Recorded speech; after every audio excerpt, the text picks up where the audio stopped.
Well, that blank sheet of paper stage is one of the hardest stages, and one of the reasons it's hard is because at that stage there's nobody counting on you but yourself. One of the things that is very motivating. I mean, today it's easy because we've got millions of customers counting on us, and thousands of investors counting on us, and then thousands of employees all counting on each other. But in that beginning stage, it's really just you. And you can quit any time. Nobody's going to care.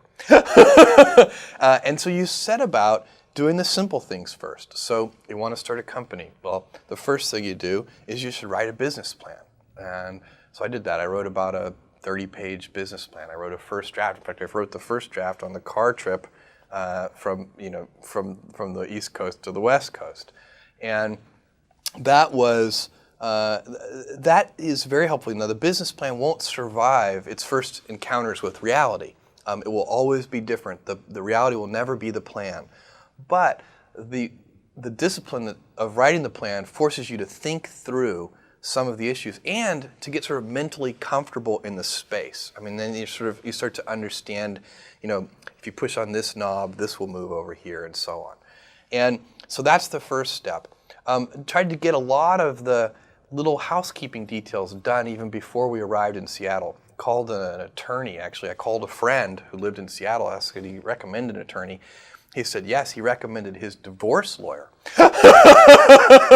But that's who we used. It was a general practitioner and a small guy, a sort of small sole practitioner.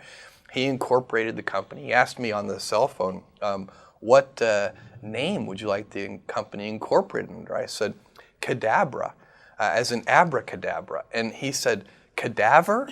And I knew then that was not going to be a good name. So we went ahead and incorporated it under that name. We changed it about 3 months later.